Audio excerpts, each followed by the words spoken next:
It's already the appointed time and we've formed a quorum. May I call the meeting to order? First item on the agenda is to confirm the minutes of our meeting dated the 11th of December. We have also received 2 information papers since then, and they're incorporated in our minutes. In our agenda for information. An agenda for our next meeting scheduled for the 19th of January, a Tuesday in the morning. The administration has got 3 suggestions for us, namely briefing on the work of the Hong Kong Monetary Authority, budget of the Securities and Futures Commission for the financial year of 2019 to 2020, and propose enhancements to the investment compensation regime and wind up of the dealer's deposit scheme.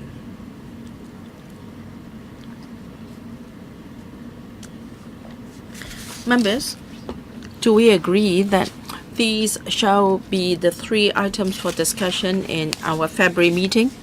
Now, if there is no objection, we go to the 3rd item on our agenda, and that is plan for the 2021 population census. Please invite the administration to join us.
This is the first meeting in 2019. I'd like to take this opportunity to wish you a happy and successful New Year. Let us welcome representatives from the FS&TB and the Census and Statistics Department for attending this part of the meeting. We'll give the floor to the administration to walk us through the paper. Please complete it in 5 minutes. Chairman, may I defer to Ms. Iris Law, the Assistant Commissioner, to do the briefing. Thank you. Since 1961, we have been carrying out census every 10 years and also a population by census in the middle of the inter-census period. So according to our practice, we will have another census in 2021, and we will have to do an overall head count of the population, and every household in Hong Kong will then receive information from us to obtain update benchmark information on the socio-economic characteristics of the population for supporting planning and policy formulation by the government, academic research, and planning of business strategies. Now, for a census, there is the characteristics that it is going to be very sizable scale, and we will have statistics of high precision for population subgroups such as the elderly, the young people, and also small geographical areas. So we will cover new towns and major districts, so on and so forth. For sample design, we are going to adopt a 2 questionnaire approach. 90% of the households will have to complete a short form questionnaire covering basic questions such as their age, year, and month of birth. About 10% of the households will have to go through a long form questionnaire to provide detailed information on their educational attainment, occupation, and industries, and so forth. We continue to adopt a multimodal data collection approach containing 4 modes. An e-questionnaire, whether it is a short or long form questionnaire, people can reply to this online. And they can also call our center to receive telephone interviews.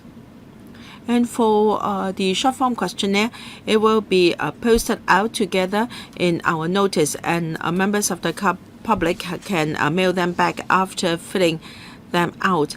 And we have also computer-assisted face-to-face interviews, and our field workers will carry a tablet, and that was what we did for the by-census in 2016. We'll adopt a 2-phase approach.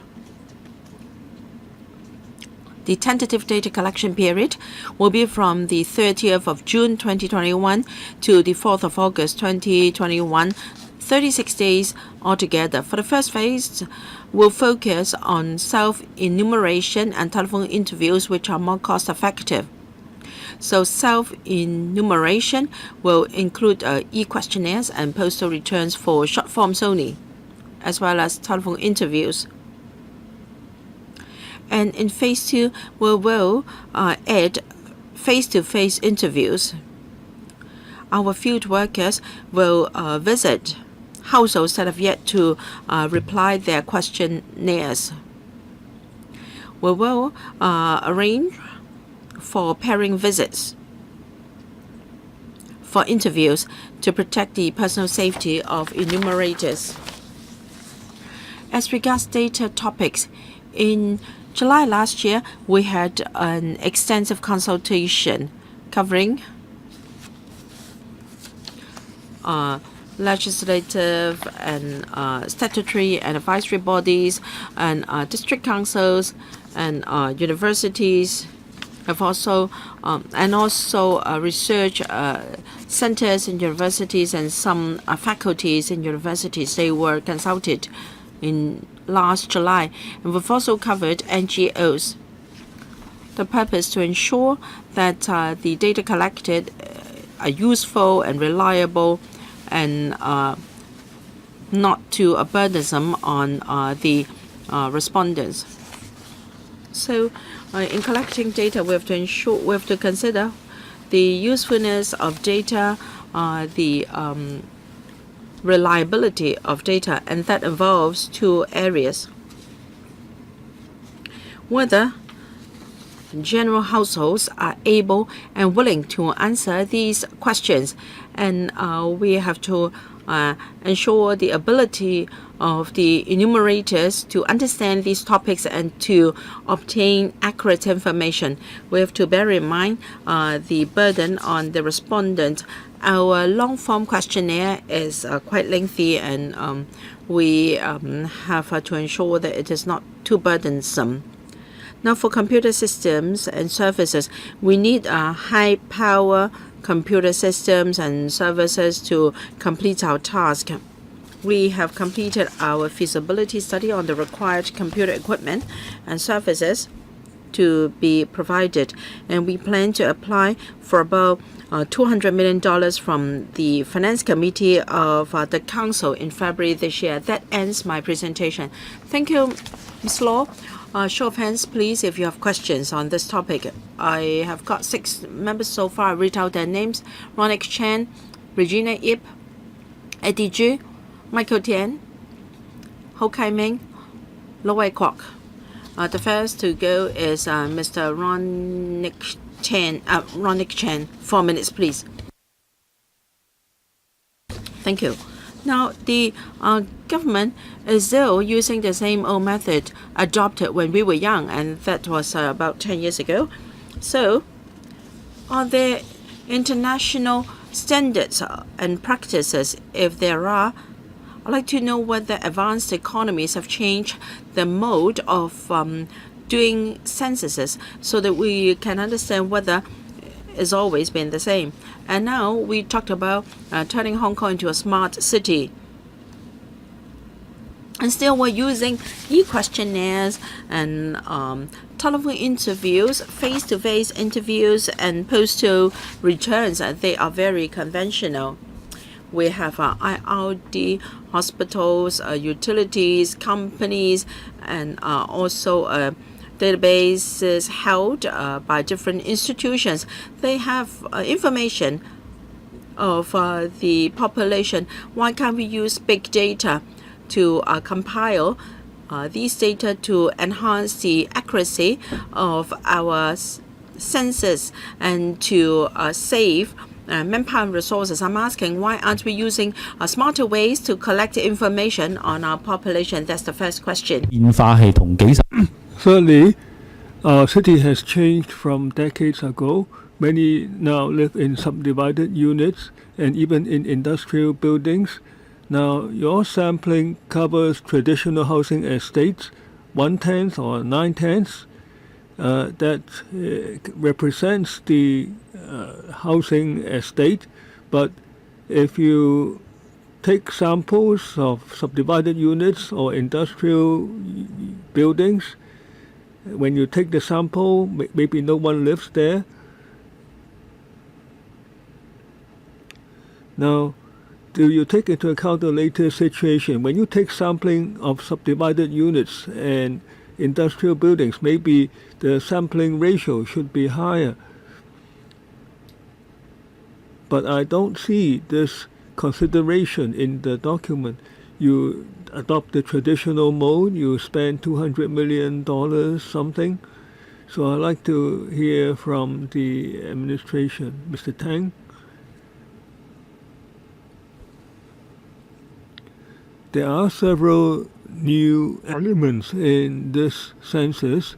Firstly, we adopt administrative records with which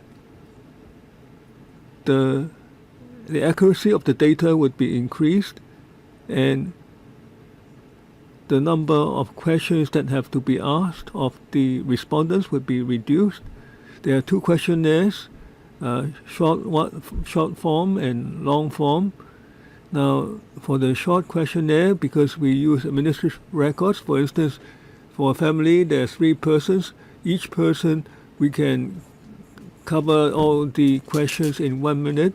So for the respondent, the burden would be much reduced. So we do make use of administrative records, and this is a new approach. And secondly, given now this is also possible because of the advancement in computer technology. And secondly, our international practice, what we are proposing is the general approach in advanced economies around the world. It seems to be about the same as before, but please supplement briefly. Now, the most important point is that the respondent can fill in the questionnaire very easily. 10 years ago, we used paper questionnaires or face-to-face interviews. Now you can fill in the forms with your mobile phone. You can be on a public transport and with no threat to privacy, you can fill in the form in 1 minute using your mobile phone. Regina Yip? I have 2 questions. Now, just now the Assistant Commissioner said that $200 million would be spent. How much would be spent on hardware and how much on manpower? In the past, you engaged students to help out. Is that the current practice? Now, you collect data on internal population movements. Now, we know that there are new immigrants who don't work and they are of low educational attainment. Now, will you collect information on the new immigrants so that we know how the new immigrants develop? Now, on the computers, now it doesn't cover the manpower cost. maybe the Assistant Commissioner can supplement. And a very important element is that we have about 18,000 interviewers. Each one will have a tablet, so much of the money would be spent on the tablets. And then there would be cybersecurity systems. So the computer, this amount mentioned would be spent on computers, not manpower. And for new entrants or new immigrants, now the census would provide very good source of information on the recent immigrants.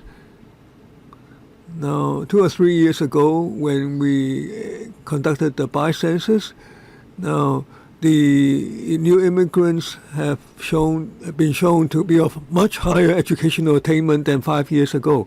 Currently, new immigrants, for the latest new migrants, they are of similar educational standards as local population, so it's much improved from 5 or 10 years ago. We have a report on new immigrants, and the report can be downloaded anytime from our website, and it's a popular report to have been downloaded. Perhaps the Commissioner can answer Mr. Chan's question. Now, if you are going to, if you're now, how are you going to cover the units that are not occupied in subdivided units and industrial buildings? Now, I've been to many industrial buildings. People do live there. I've been to those in Kwun Tong, Lai Chi Kok, Tai Kok Chui.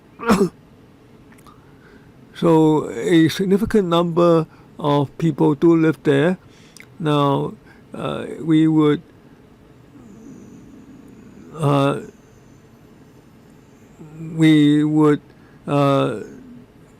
do a sampling preview with our own staff. Now, I've been to an industrial building in the evening. Now, 6 or 7 p.m., some old ladies entered the industrial building, so people do live there. In another industrial building, there's a gate or door, and there are slippers there, and there are garbage bins with shrimp shells showing. So that floor would be occupied. So we spent a lot of effort to do a pre-sampling. And we employ our professional interviewers to do that. So for subdivided units, there are chimneys or exhausts so we see the fumes from cooking from those exhausts. So we know that there must have been a number of households in there. Next, Chu Hoi Dik. Now, just now, Mr. Chen Ying mentioned international trends. Now, as I understand it, taking the UK for example,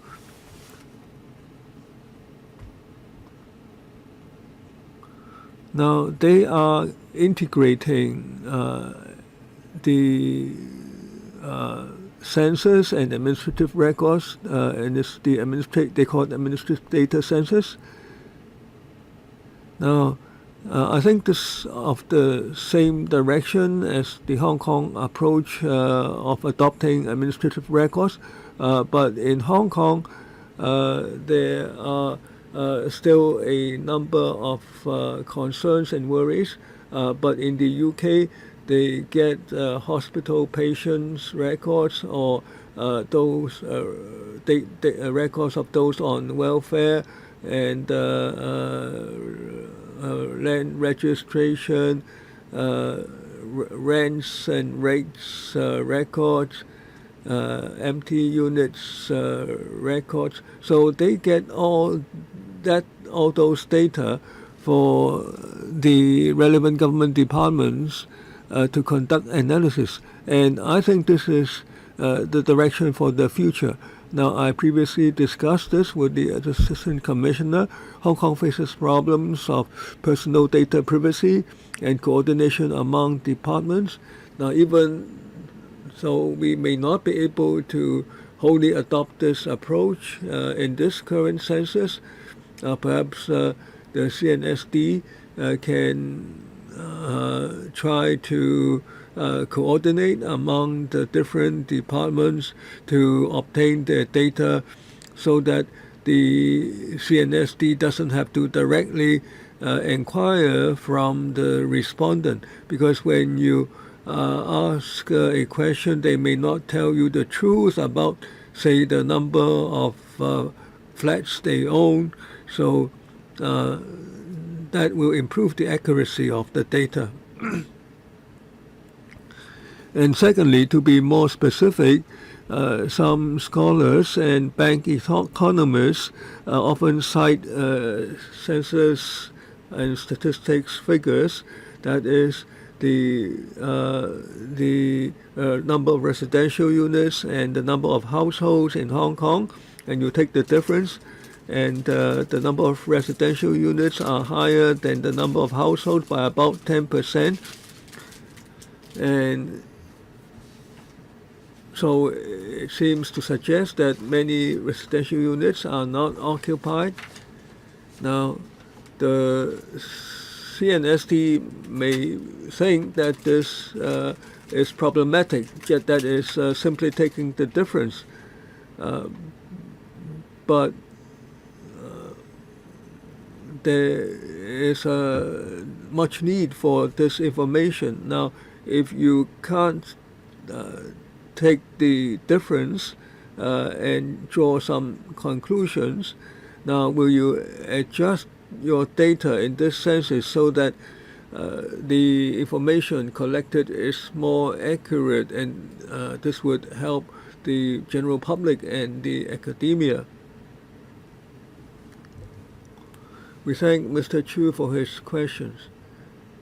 Now, his first suggestion is quite helpful. That is how to integrate administrative records with the census system. In other countries, in certain jurisdictions, the public's confidence or trust in the government and in society is quite high. So they can use an identifier, for instance, the identification card number or the social security number, and all the data would be gathered together. So data on health, on whether welfare is received, whether there are other benefits, the level of education. Now, this would be a treasure trove of information. Now, for Hong Kong, the public's concern on the personal data privacy is quite high. It's very sensitive. Now, if we take that data, whether someone collects welfare, whether education allowances, and if we integrate that with the hospital authority records, and if we use the ID card number as the link, now I think this would not be accepted by society right now. Now, if the society is willing, is shown to be willing, I'm glad to move in this direction, because this would be a very valuable source of information. Now, every Hong Kong resident has an ID card, and the number would not be repeated. So this is very would be very helpful if society permits. We hope that the members would be brief in their questions so that there's time for answer. Next, Michael Tian. Director,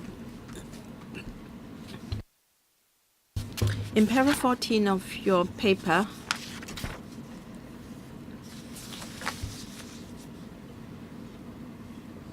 you said that we use the 16 BC data topics as a basis, and you consulted a number of organizations, and they were asked to rate each topic as essential, desirable, or may not be required.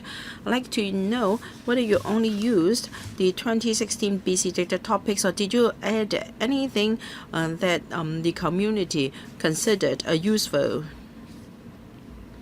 and in the public interest to add? My first question. Director, well, our consultation was very extensive. Can you answer this question quickly? I'd like to know whether in the 2018 consultation you use 16 BC data topics as the basis. Did you add new suggestions? Well, there were many suggestions from the parties of consultation, and if I have time, I will comment on them. Also, you have added new items. Now, I asked this question because in para 19, it is suggested that some said that the data topics should include sex orientation and also the third gender. Now, for the former, I can understand it, but the latter is a bit ambiguous. I think data topics should be issues of general concern to the whole community. So the public consultation did in the past was important. Now, if in the 2018 consultation many people thought that information on the third gender and sex orientation were important, then of course you should add it. But if there are things we can add, I would also want to ask religious belief, because I believe there are more people with religious beliefs than people who have different sex orientation. But this information was never included in your census. So next time in your public consultation, well, people think that the world has changed and there are many different affiliations, and I hope you can include that next time. Another area which I think you should include, but I think you should respect the consultation 2018. Now, for the first generation university degree holders in a family, because this is a good indicator of our mobility in society. But now you only ask whether there are university students in the household in your census. So it's just a suggestion. Next time, you should be more comprehensive and you should incorporate suggestions from other people. Now, in 2011, you spent 80 million, 2016, 80 million, but you only cover 1/10 of the population. So 1/10 for 80 million. Now, if it is census, then it should be 20 million. In 2016, you spent 200 million. Now the budget is just the same. Is it because you overspent in 2011? Thank you. Ms. Law will take the second question. First, I will respond to the first question. What are questions on sexual minorities? Indeed, there are many suggestions that they should be included in our data topics. The CS&D is a professional department. In our view, the most important thing is to provide accurate data for different sectors of the community to use. Given the current sentiment in society, I believe for questions related to sex minorities, I don't think we can get accurate data on that. my assessment is that information obtained cannot be accurate. I don't know what will be the changes 3 years from now, but at this point I have no intention to add data topics related to sex minorities in our questionnaire. Ms. Law. In 2016, by census, we spent $88 million on computer systems, $200 million in 2011. Because we conducted a feasibility study, we're able to reuse many of the systems. But in 16 BC, we only had long form questionnaire, but we will have short form questionnaire in 21C as well. So we have to update our systems. And we're going to use tablets for face-to-face interviews, and that will substantially add to our costs. Mr. Ho Kai Ming. Thank you, Chairman. I've taken part in in both the 11C and 16 BC. I serve tenement building areas, so I have we have a heavier workload. We have to walk up now because in tenement buildings the situation is more complicated.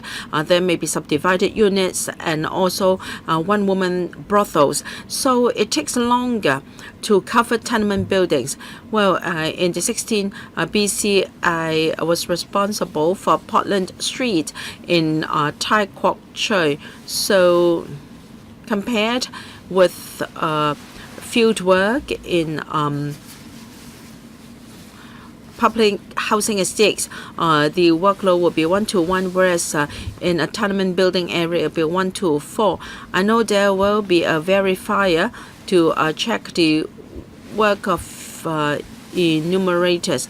Now, if we cannot cover all tenement buildings, then the coverage of tenement buildings may be limited. I'm not assuming that the field workers are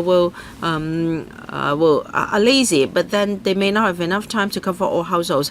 For industrial and commercial buildings, we will conduct face-to-face interviews. According to the director, some industrial buildings are for residential purpose now. So,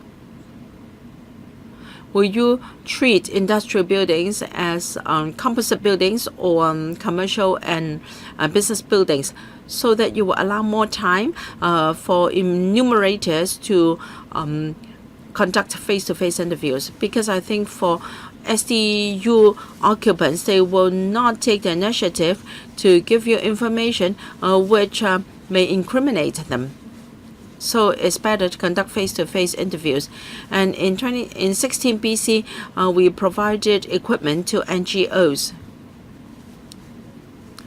Will you do the same this year, or will you allow other departments to take up the data?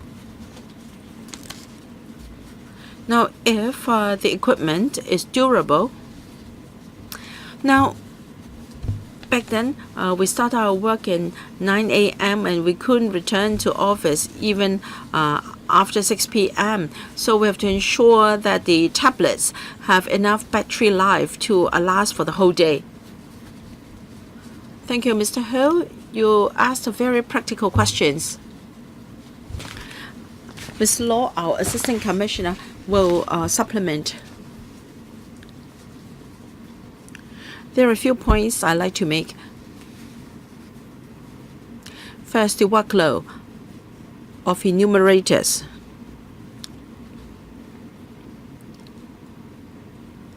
We will work on the sample framework. So compared with what it was a few years ago, we have a better grasp of the workload. Please go on. Now, yes, the question on workload is important. So it is important that we work out the sample framework, sampling framework properly.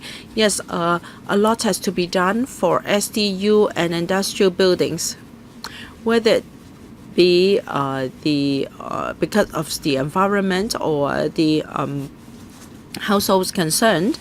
The work process may not be that smooth and will allow more time for enumerators to complete their work. Mr. Law, on the equipment, please be quick, Mr. Law. We have already contacted the Education Bureau for the 18,000 tablets. We will see how many can be taken up by government departments internally, and if there is any surplus, the Education Department will approach appropriate or suitable schools to take up the tablets for educational purpose. We'll focus on aided and public schools, will not cover international schools. Thank you, Mr. Ho, for your very good suggestion.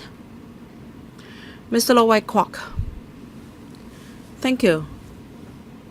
Well, when it comes to census, a lot of memories came to mind. In the 1970s, there was a census, and I was a matriculation student, and I worked as an enumerator, and I conducted home visits. Back then, society was more harmonious, and law and order was better.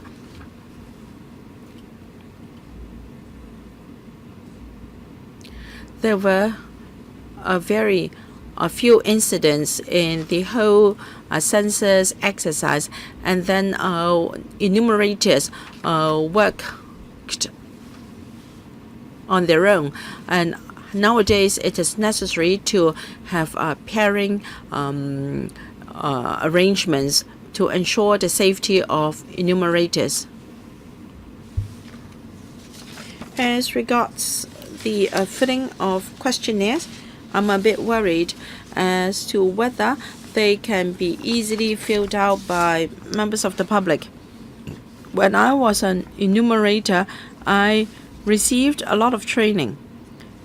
A question may sound simple. For instance, the number of people living in the household. For instance, a student may be living in his school hall. So should he be regarded as someone living at home or away from home? Of course, there is guidance, and the situation at a certain cutoff time will be at the basis. So it is not easy to understand the questions when it comes to the characteristics of the quarters. For instance, it is a sublet unit. Is there landlord, so and so forth. So how can these difficulties be overcome to ensure that the data obtained are reliable? I'd like to know more. And secondly, pairing visit arrangement, of course, can ensure the personal safety of enumerators, but then there may be impersonification by impersonation by unscrupulous elements. They may call or visit households and posing to be enumerators. How can you ensure that this will not happen? Thank you. I think Mr. Low has asked very good questions out of his personal experience. First, impersonation. Oh, everyone knows that there is a census going on. Will people make a fake phone calls or emails to deceive households? We will avoid this as far as possible. At the PC press conference, I'm going to disclose a very important information. If someone calls you claiming to be an enumerator, and if you have not received a purple envelope letter beforehand, for sure it is fake. And If someone give you an email and you have not received a purple enveloped letter beforehand, for sure it is a fake email. So we will send a letter to the selected household beforehand for sure.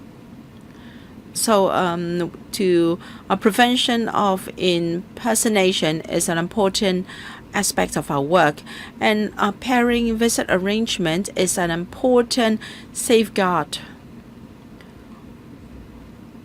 for the personal safety of enumerators.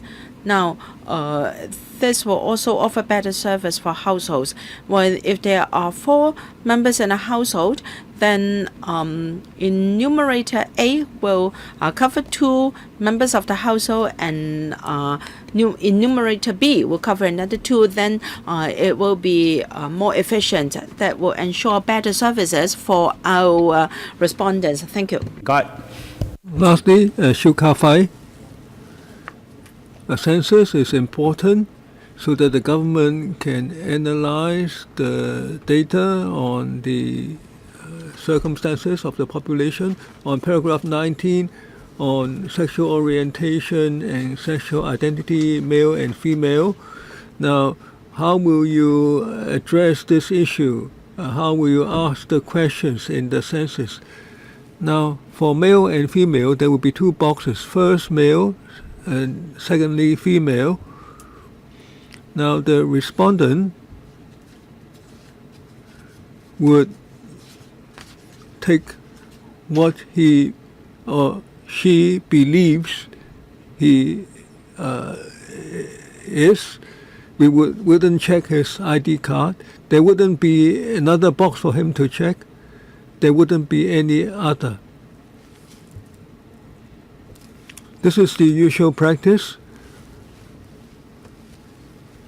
There's no other jurisdiction which have census items, choices of male, female, and other. Any other member wishes to speak? If not, will be the end of question time by members. Now the administration will submit its funding request to the Finance Committee. Any comment on that? If not, we have completed this item of agenda. We thank the Commissioner and his staff.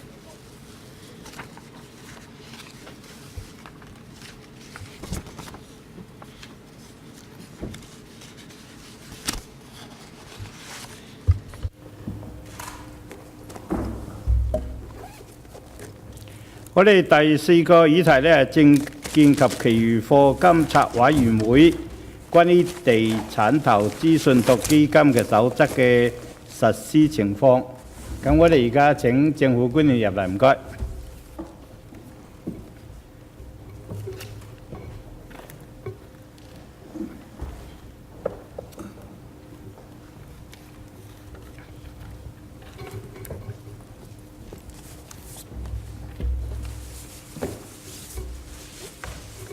好，我哋歡迎財經事務及庫務局及證監會嘅代表出席呢個會議。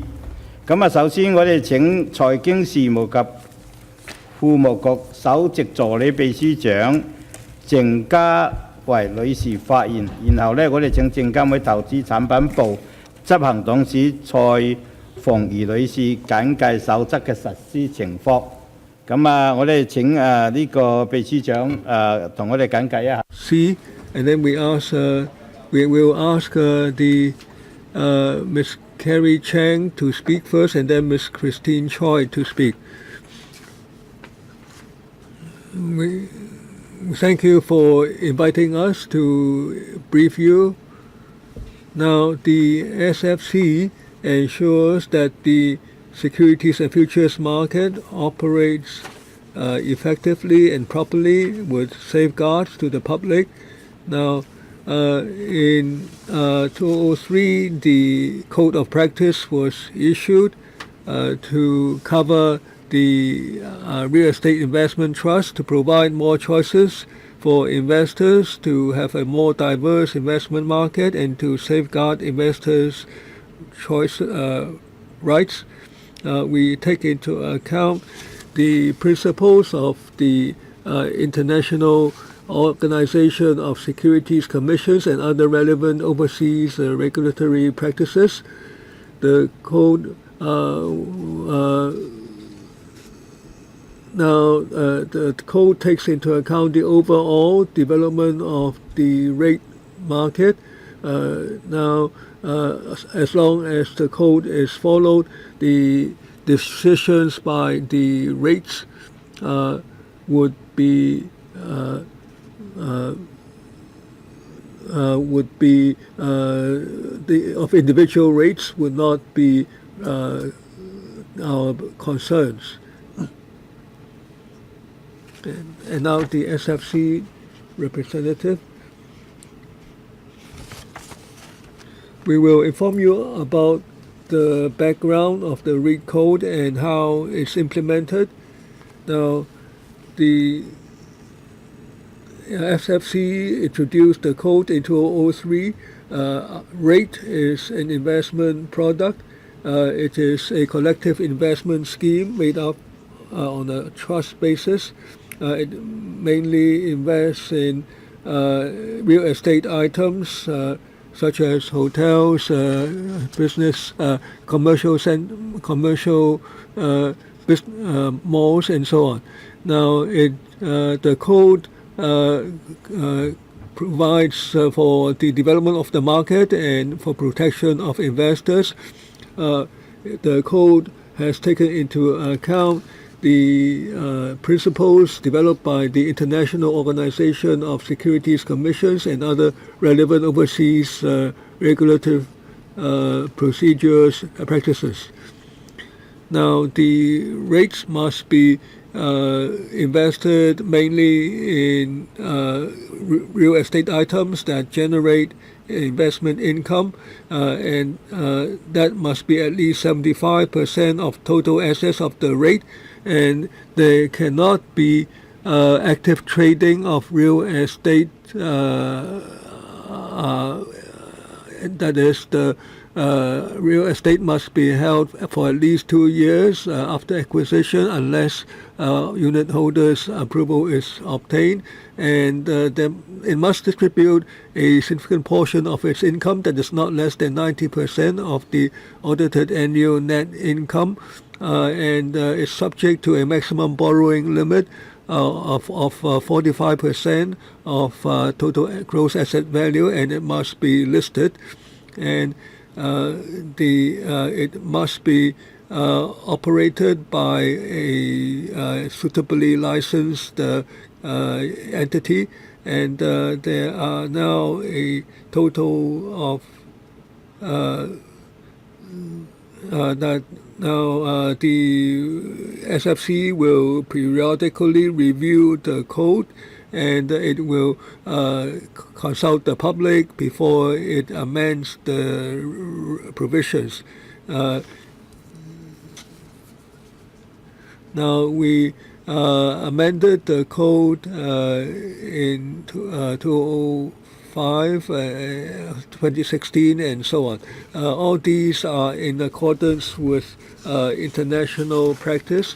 Now, on compliance, now according to the code, now after the rate has been approved, it must meet with financial reporting requirements, and it must obtain the unit holder's approval, for instance, when there are major acquisitions or sales. So overall, the code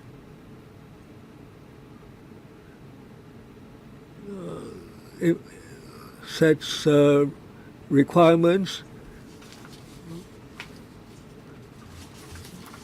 to ensure that the suitable items are invested in, and that the investors' rights are protected, and we will monitor and follow up and conduct reviews. Now, the SFC, when it comes to implementation of the code, we apply the code fairly and openly, and it applies to all the rates. Now, the SFC will continue to monitor the local and international market of rates, and it will periodically review the regulations in the code. We thank Ms. Christine Choi. Two members wish to speak. First, Regina Yip. Now, on this document, now on Ms. Choi's speech, I'm very disappointed because she said at the outset we cannot ask about a particular company. That is, she doesn't allow us to ask about rate. Now, about the link.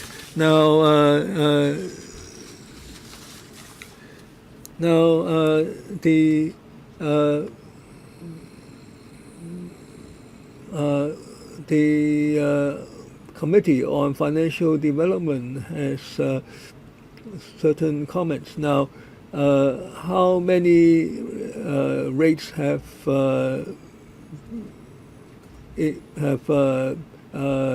how many types of rates are there? Now, the 10 rates that are now registered in Hong Kong. Now, what types of properties do they invest in, and how are they traded in the market? How does it benefit Hong Kong's financial sector? And in 2014, you relaxed the code so they can use more higher proportion of their gross asset value to invest. And so some rates have changed the business in a significant way. Now, your code requires that the rate must properly manage the properties. Now, has that been done? Now, since 2014, now the code has been amended. How many more rates have come to Hong Kong? What contribution does that make to the financial services sector? Ms. Chen? Now, in 2014, now the SFC reviewed the code and it amended the code after full consultation. It's not based on a report or comments by a particular organization, and it examined the international trends and markets and the regulatory practices in the mature markets. As for the benefits for the financial sector, we mentioned that in paragraph 5. We provided information. Now, the rates can, we gave figures on the index of the rates, performance of the rates share price index, and on the market capitalization. Now, as for whether and how we examine compliance, I'll defer to our colleague. But are there more? And then for paragraph 5, the figures are skewed and distorted. There is only increase for one rate. As we all know, there is only expansion for in one rate. How come you have imposed a ban right from the beginning? I think you have no regard for the sufferings of our grassroots. You are being so biased. I think you have to enhance communication with Mrs. Regina Yu. Do you think we are silly? Now, we will not comment on individual investment products in public. Chairman, we are asking for a breakdown. Well, there are 10. It's so simple. Since 2014, have we got a more listing of REITs? Can you wait for your second round? I am leaving. I have a meeting with the administration. I think you have to enhance communication with Mrs. Regina Yip. It's useless to come to meetings using this attitude. All right, I can follow up on Mrs. Regina Yip's question. We should look at the stock prices. On page 2, you have got all the information. Link reads $170 billion. Chunchun 1.1 Chan Yue Shao, and then Regal 10 odd billion. I will not continue to read out the capitalization. So you can look at the big discrepancy in the market shares. It's only Link REIT that has achieved $170 billion. So how on what basis can you say that we cannot comment on individual REITs and that it doesn't reflect the actual situation? I think you are being hypocritical. You want to hide the fact that by relaxing the code, you are allowing the Link REIT to continue to profiteer. They are swallowing the money of they are going to profiteer and allow them to invest profits they have made from our PRH shopping malls in China. Take Liwan shopping mall in Guangzhou. There are many residential properties in Guangzhou, and they are the outcome of the divestment of the Link REIT. And you say that it is objective. Well, in 2014, there was a public consultation. Who wrote that report? Wang Kuo-long, the CEO of the Link REIT, he was a member of the Financial Services Development Council, and even the Secretary for Financial Services in the Treasury, Mr. Lau Yichang, was a member of the council. Now you say that Link REIT is REITs are good investments for investors. I think you are victimizing the retailers and also members of the public. All right. If you're not going to comment on the link, you cannot deny the fact that one of the companies, the Link REIT, has been engaged in very frequent property transactions. They are now involved in property development. They sold the previous or the former HA shopping malls. They use the management assets allowed under your code. All right, you said that under code 32B, you do not allow frequent property transactions. So I'd like to ask for a definition of that. 8023, the Link REIT. I'd like to know whether it has breached this code. Do you have any response to Mr. Ao's questions? First, the code applies to all REITs. They impose the same standards on all REITs. And prior to the amendment of the code in 2014, REITs are allowed to change their portfolio to achieve the purpose of REITs. As for the holding period, I will defer to Ms. Choi. All right, in our code, we have a definition for frequent trading of real estate and also the minimum holding period. According to our code, a property cannot be disposed of in less than 2 years except with the approval of its unit holders. So for all REITs being supervised or regulated, they will be monitored. I will not comment on individual cases, but we act according to the code. Well, the fact is, we have to face up to this. As said in the paper, they have relaxed the code and they have taken reference from overseas experience, places like Singapore and Malaysia. But Hong Kong is different from these countries in the following. First, our market is very lopsided. A very big stakeholder is the Link REIT with over $170 billion in capitalization, and it holds former properties of the housing authority, and it is guaranteeing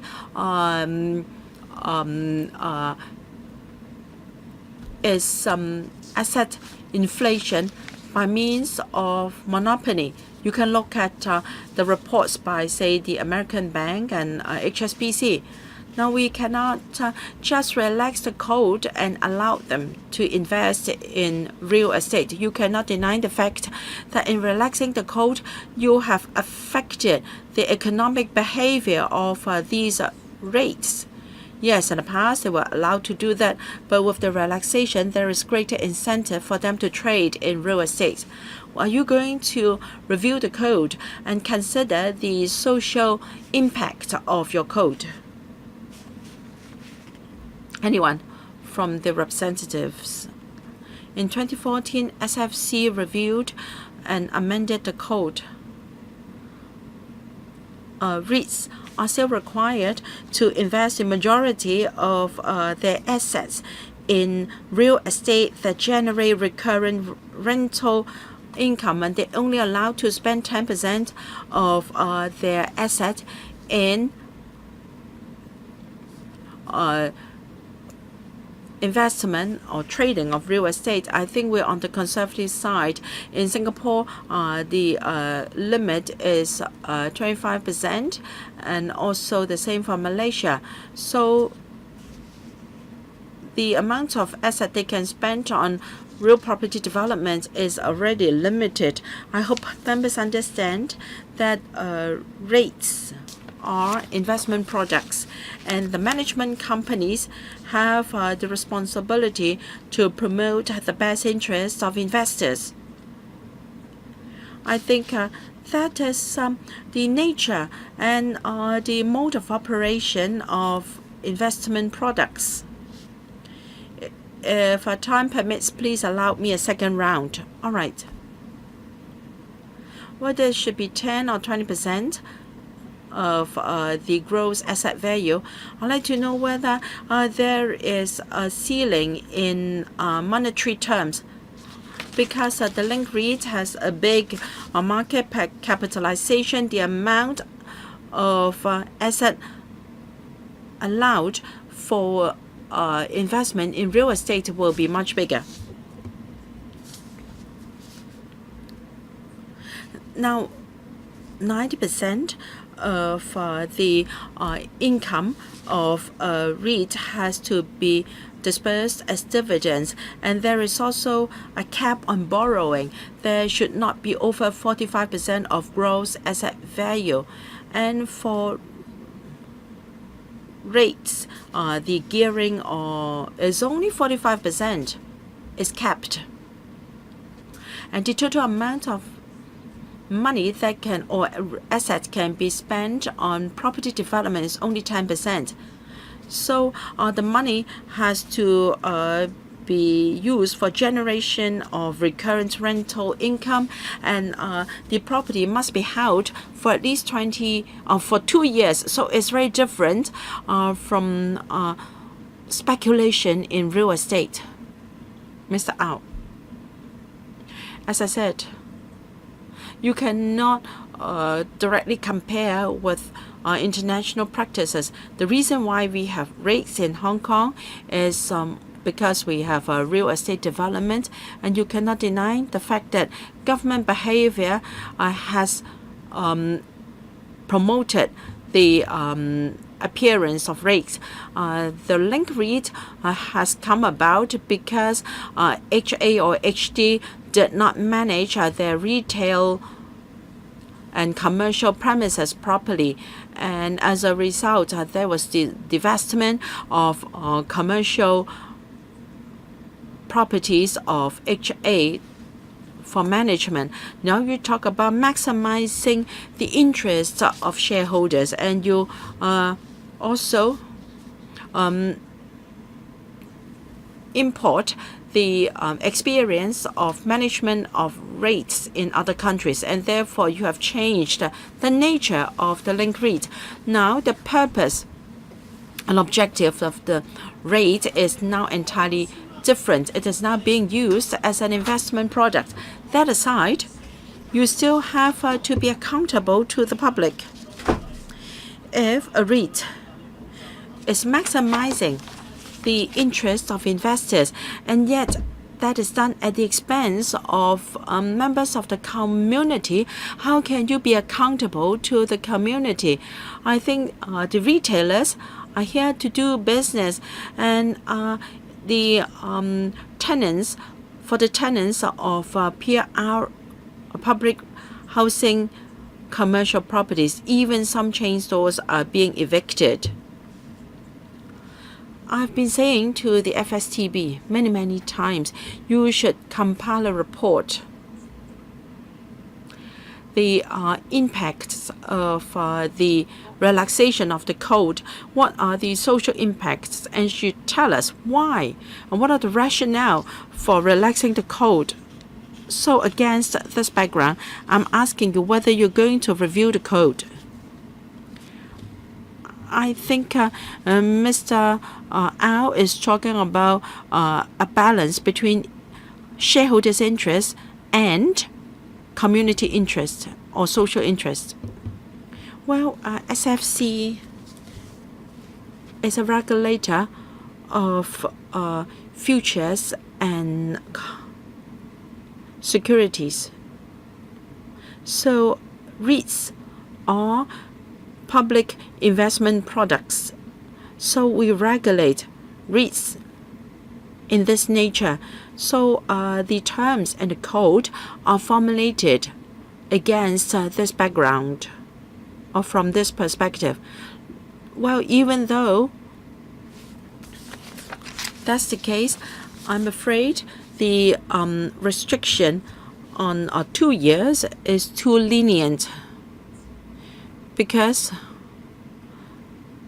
the REIT, this REIT is selling properties it previously held to a new owner, and the new owner is using these properties in a different manner. So far, we've only got responses from the SFC. What about the government? I think the administration has a responsibility. Well, you have to take care of the interests of investors. What about the wider interests of the community? Can someone from the FSTB respond? Madam Choi, I don't think I have anything to add, because this is an investment product. And I hope Mr. Au can understand our statutory duties.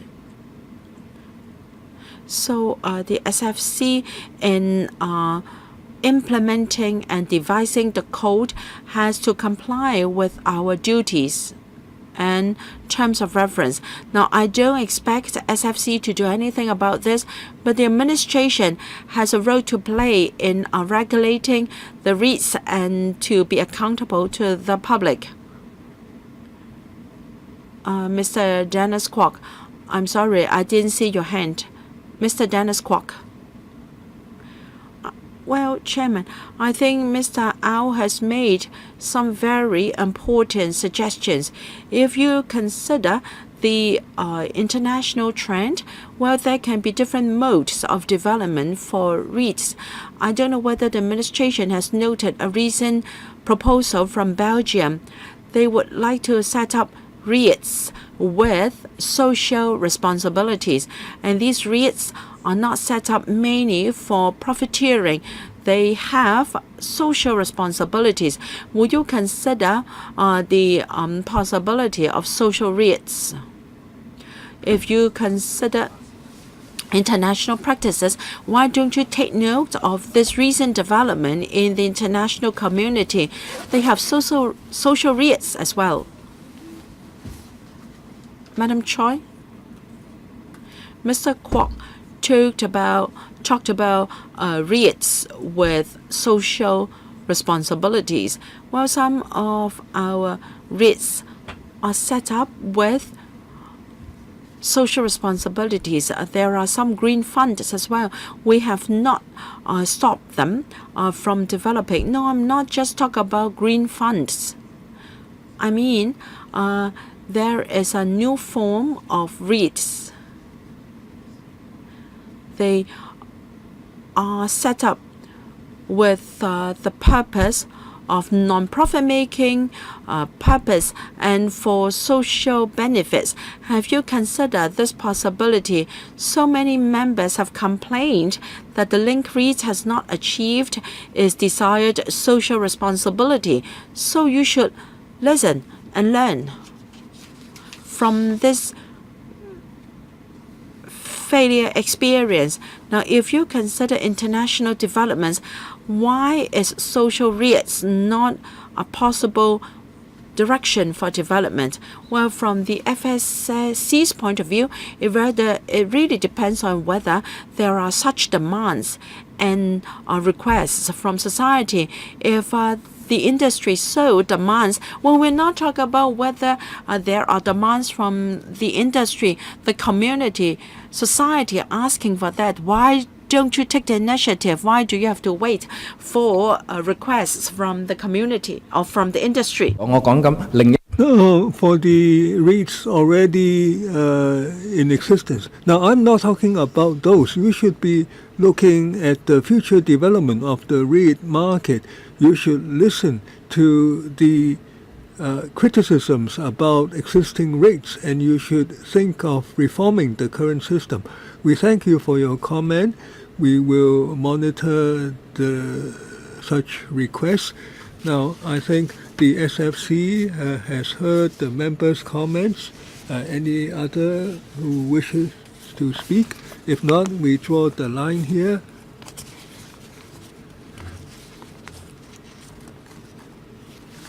We thank the FSTB and SFC officials. We end this item of agenda.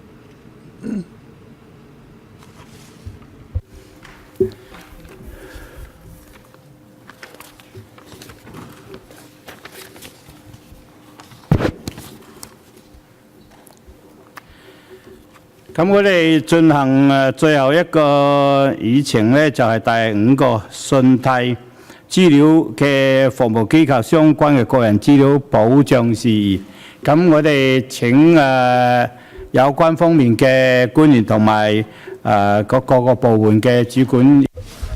We invite the officials and the heads of units to join us.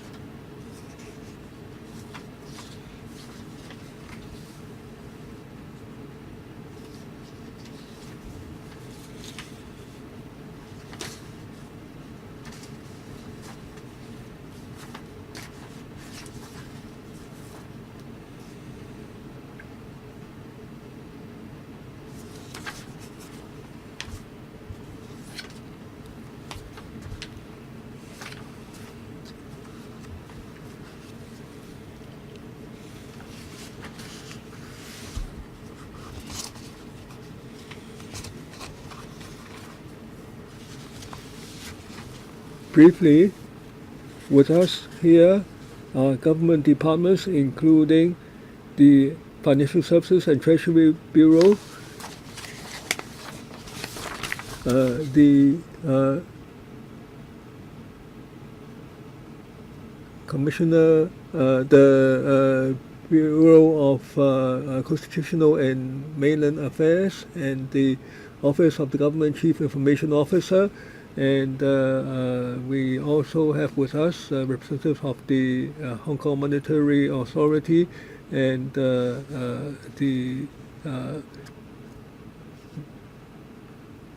also representatives from the TransUnion Limited. We first ask Mr. Chris Sun, Deputy Secretary at FSTB, and then we will ask whether the other representatives will also want to speak. First, the Deputy Secretary, please. Good morning. Now, all along, the government attaches a lot of importance to the work of the personal data privacy. Now, the Personal Data Privacy Ordinance has issued guidelines. In 1998, in February, the office issued the Code of Practice on Personal Data Privacy. That has regulations on credit reference agencies. The code covers collection of data, accuracy, the use, the checking, the security. Now, the code has been amended 4 times. The last time was in January 2013, so it can be seen that credit service agencies all along have been regulated by the PDPO. So the data have to be managed in accordance with the code. Now, on the TransUnion incident, now the department, the commission has followed up immediately after reporting to the police. The police also conducted investigation immediately. Now, the Personal Data Privacy Commissioner, in accordance with Section 38 of the Ordinance, has conducted in-depth compliance investigation of TransUnion, and on the same day, the TransUnion has conducted compliance checks on the 5 platforms that provide simplified reports, and in conjunction with the HKMA, there has been close communications with TransUnion requesting the TransUnion to conduct immediate investigation and to to upgrade its standards and to suspend the internet credit reference checks. Now, the government, in conjunction with the Office of the PDP, PC has asked the office to review the code of practice on personal data to see whether there should be amendments, and in conjunction with the Banks Association, the Office of the PDP, and it will also look at the actual cases where losses have been suffered. The government departments and all those of us here will be very glad to answer the questions from members. Are there any other entities that wish to speak?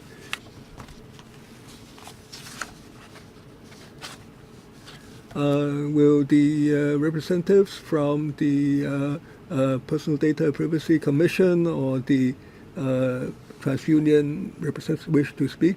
We are prepared to answer questions.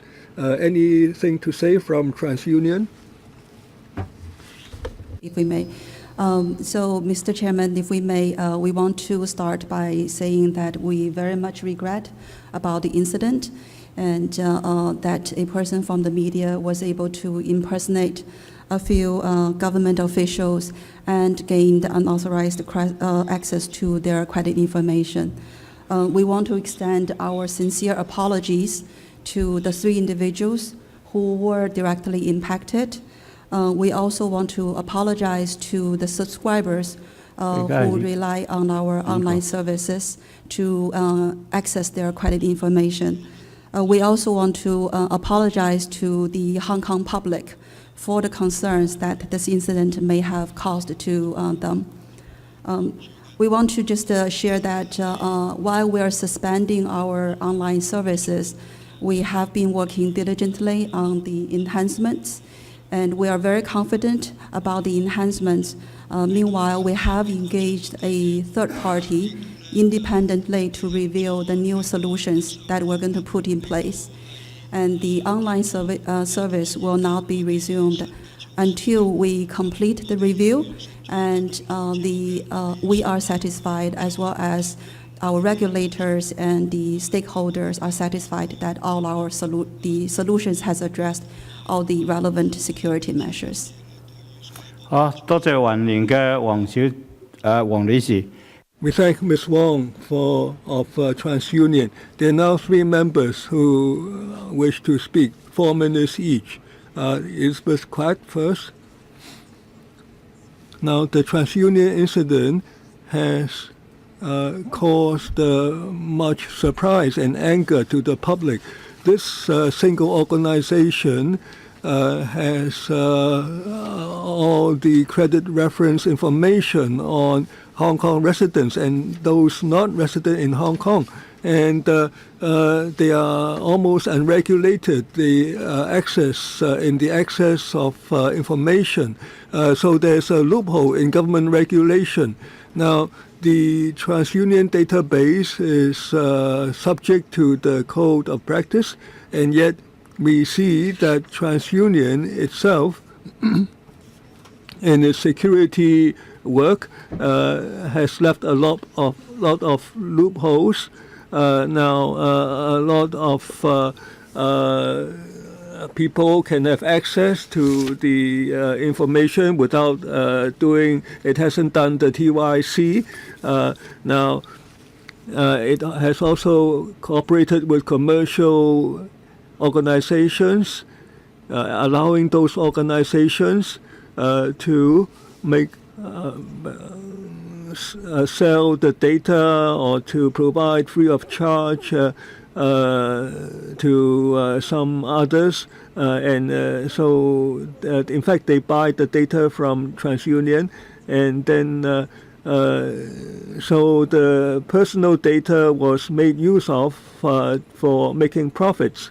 So the administration did not mention how it will regulate the sale of personal data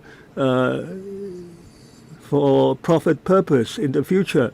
So I'd like to ask how the office of the commissioner would deal with this in the future. The commissioner.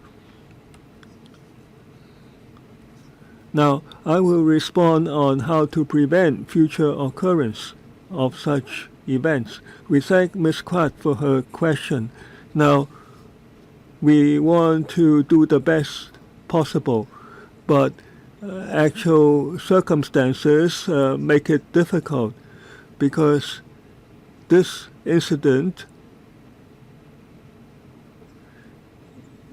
isn't just in relation to certain principles on personal data protection. Now, as TransUnion said, there are certain special circumstances. So this may involve crimes or other law infringing behavior. Now, the commission, the office of the commissioner, in connection with the PCPO, it only covers the behavior of individuals.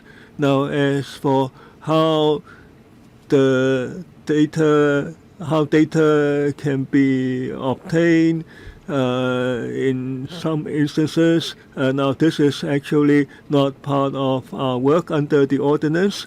Now, on prevention and protection, on loopholes, we can try to do more work. Now, on law enforcement, we can do more to improve. Now, after investigation, if we arrive at certain conclusions, we will then listen to the society and also to administration on what further improvements can be made. I haven't heard a satisfactory response. Second round, please. Charles Moore. Now, Now, on credit reference information on the TransUnion incident, now this involves sensitive personal and financial data. Now, TransUnion has seized the online service, and it has engaged in improvement measures. It has engaged consultants, so it shows that there were problems. Now, three questions. Now, for the administration, for the HKMA, for such credit reference service organizations, they are not directly under the certain government agencies. Now, should they be included? Now, you may have to amend the legislation. Will you study that? Now, the Personal Data Commissioner, Privacy Commissioner, now we see your presence. We know it's a serious matter. Now, if we rely on one single ordinance, would that be able to cover every case? Now, in this case, we find that certain companies, they provide certain services where fees are charged for users to check the data on themselves, and TransUnion says they offer value-added services. Now, will your investigation cover that? And what views have you arrived at? And for TransUnion, you said, I'd like to know whether you did check your records, whether they are problematic. There were problematic transactions apart from the three senior officials. Did anyone use someone else's credit card to register and get information about other persons? Now, will you how will you ensure that it's the user's wish that the information be checked, and will you release the information? Anyone from the administration? Well, Chairman, I will just comment on the broad direction, and the other colleagues may want to supplement as appropriate. Regarding regulation, as I said in my opening remarks, under the PDPO and the relevant code, in the collection, accuracy, use, and security of data, CRS credit reference agencies are subject to regulation. Well, in the interest of time, can you tell us whether you're going to directly regulate CRS? Well, going on this way, it won't. Even 5 minutes will not be enough for you. Well, I'm just talking about credit reference data. Now, we do have regulation of the use of such data for financial services or credit reference. We have no intention to do that. What about responses from the PC, the Privacy Commissioner, and TransUnion? All right, first.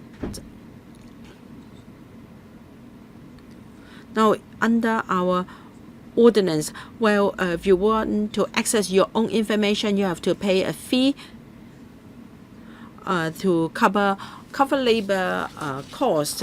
And Mr. Charles Mott would like to know whether we're going to investigate. Since there is such a request, we will do so. And as for whether a common piece of legislation is sufficient to cover all, as we all know, in the past half year, we have seen a number of incidents we'll discuss with the administration to see whether we can amend the legislation in this regard. After investigation is completed, we will make recommendations ASAP. Mr. Ronick Chen. Thank you, Chairman. I'm sure there will be follow-up questions from members, and I will ask the first part of my questions, and for the administration, I will leave till the second round. My questions are for the TransUnion. Now, in this incident, there were some loopholes in your authentication procedures, so third parties were able to access credit reports of 3 public figures. Now, you have a knowledge-based authentication. And I think this is already acknowledged to be a rather a backward approach. Is not sufficient. So for TransUnion, are you going to introduce new technology in your authentication procedures? Are you going to amend them? And TransUnion has a third-party platform in its business model. And it is heard that TransUnion will exercise due diligence checks, but do you have any follow-up services in the training of their staff and for things done by a third party? Do you have any say over it? Can you check them? And then for the business model adopted by TransUnion, are you going to change it?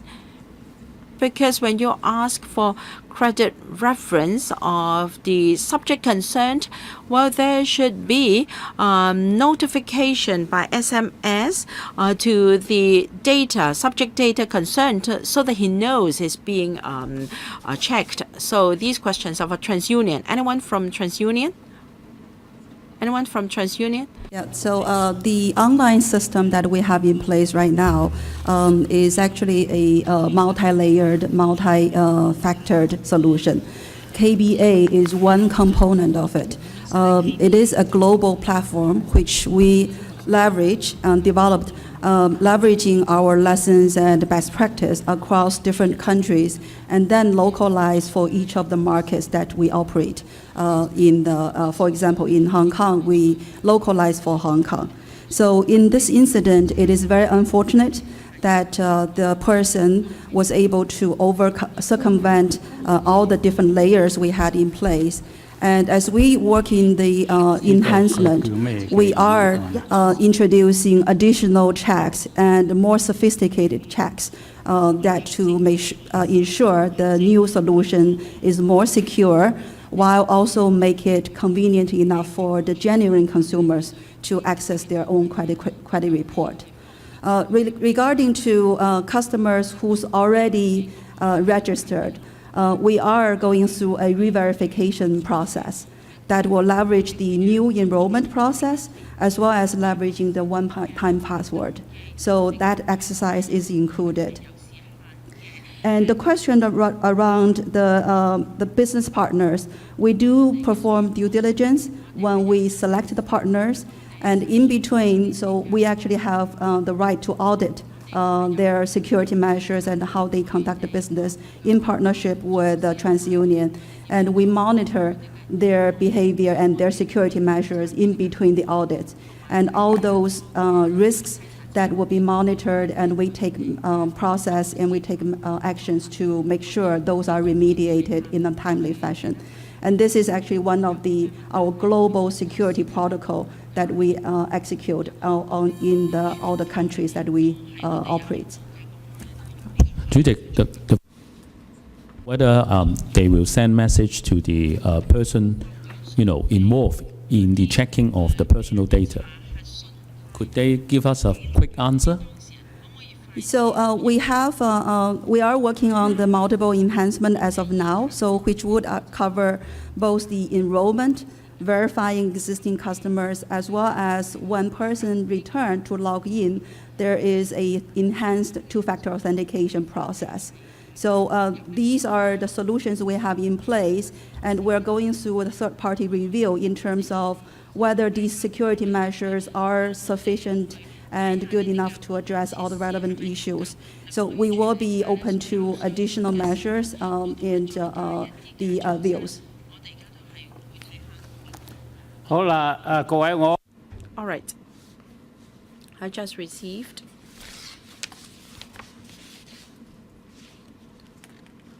a motion from Mr. Charles Mok on this item. After we've completed our Q&As, we will deal with the motion. So the next to speak is Mr. Dennis Kwok. Mr. Dennis Kwok. Thank you. Mr. Mok put a question to the administration, and I'd like to repeat his question. How come there is no intention to further regulate CRAs? Now, if they have breached the regulation, what consequences do they face? Yes. Well, in the use of personal data on the collection and use of data, well, we have the code of practice to regulate such activities. From the perspective of regulation in financial services, we do not see any justification to regulate CRS. The reason, what are the reasons? Why do you say that there is no need for such regulation? Chairman. Now, for this incident, our concern is personal data privacy, and how can we ensure that the data are secured and are properly used, and all such things are being regulated in the code of practice. But financial institutions are in control of such sensitive information of their customers. Even with this incident, you still see no need in enhancing your regulation. Is that your position? Perhaps I can defer to the Privacy Commissioner for further comments. As I said, targeting this incident. No, I'm asking from a policy perspective. No, please do not pass the buck to the Privacy Commissioner, who is acting according to the relevant ordinance. My question is whether you have plans to tighten regulation. You should either say yes or no. If you say no, then is it your position that the current system is fine? And if you say that there is a problem in your policy, you should say whether you are going to see how the policy should be improved. Thank you, Mr. Kwok, for your question. As I said in my opening remarks, in the light of this incident, the Commissioner is conducting a compliance check to see whether the code of practice should be further revised. But from the perspective of regulation in the financial services market, we do not see any need to regulate CRAs. I want to reiterate that we are talking about how we can further enhance the security of data held by CRS. So it is about personal data and privacy. It is not about regulation and development of the financial services market. I think our focus is very clear. I hope the administration understands. CRS are in control of much sensitive and more information than other institutions. So we should see how we can further strengthen the regulation of such institutions or agencies. So you are saying that financial institutions are different from other organizations, and therefore they do not warrant any regulation. Is that your position? I think the DS is saying that it's just an isolated incident. Chairman, why don't you allow him to answer? My question was put to him, not you. All right, DS, please respond. Thank you, Chairman. As I said, the government has stated its position very clearly. We will, based on the investigation of the Privacy Commissioner to see whether the code of practice has to be further tightened. We are very concerned about this incident, but for improvements and enhancement, we will have to find out what's wrong with this incident first. Our greatest concern is how credit information, how credit reference and personal data should be better protected. Thank you. Mr. Wu Chi-wai. Mr. Wu Chi-wai, your turn. Thank you, Chairman. I have two questions. First, service providers or CRAs. Even if you have a double authentication or two-tier authentication, does that mean that financial institutions can directly inquire with TransUnion my credit reference? Or is it that after you have added two-tier authentication. If I receive a message and if I disagree, then my credit information will not be given to the relevant financial institution because there seems to be a loophole in online inquiry. Now my concern is inquiries from financial institutions. Well, apart from FIs, they can have access to my credit reference. I'd like to know whether other institutions can make use of the database to check my credit history. If yes, what are these institutions and how can they do that? From time to time, banks will send letters to customers, very thick bundles, telling us that under what circumstances will my personal data be used. And the most common sentence is my credit or my personal data can be used for marketing by the bank, and it can also be used by subsidiaries or a third party with my consent. I'd like to know whether the Hong Kong MA as well as the Privacy Commissioner can have any regulation on this, because from time to time we do receive such letters telling us that the terms are now changed and now more parties can access or use personal data possessed by the bank. Who will answer? I will answer the second question on banks issuing letters to customers. The banks have to meet with the personal data legislation, etc. When it gathers the information, first it has to provide a PICS collection statement to the customer so that the customer knows what the data collected is for. And if the data is to be provided to third party for direct sales, now several years ago some incident occurred. Now after that, the Office of the Privacy Commissioner reviewed anew, not just banks, for other organizations too, under what conditions the data collected can be handed to a third party. There must be clear authorization by the customer. Now, it's very clearly written. They won't just send a statement to you and treat you as having agreed. Now, the Office of the Privacy Commissioner can further confirm this. Now, you remember several years ago there was the octopus incident, and then it's stated very clearly if the data is for third-party sales, there must be clear authorization. And at the time, authorization means that direct authorization means that there must be compliance with certain standards. The rest of my questions, let me supplement.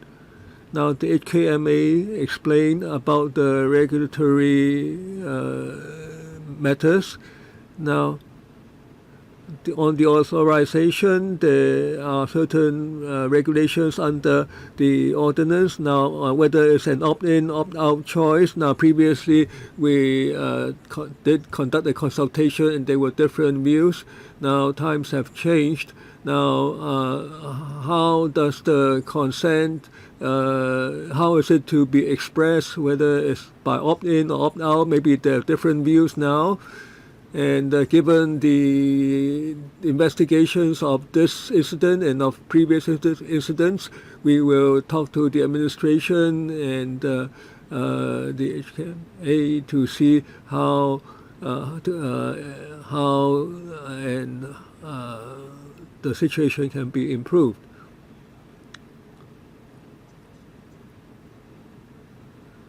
For TransUnion, apart from financial organizations, can other organizations also get the data, credit reference data? Now, just now the HKMA mentioned now that our ordinance covers all those who use personal data, whether it's individuals or organizations. That includes the parties in this TransUnion incident. Now, whatever industry you are in, you are regulated by the ordinance. Now, for the code of practice, now at the time on personal credit data, now it provides certain practical guidelines. So this does not add or subtract from our duties under the ordinance. Now, but the code just is about enhancement of the protection.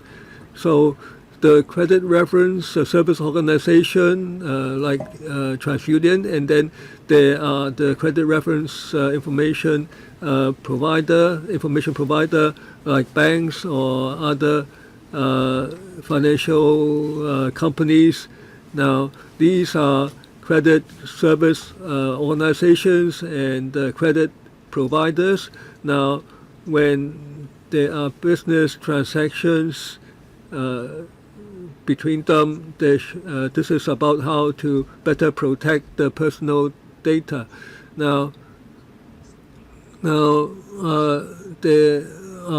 on modes of practice, now we do not have the authority or duty to regulate the mode of practice.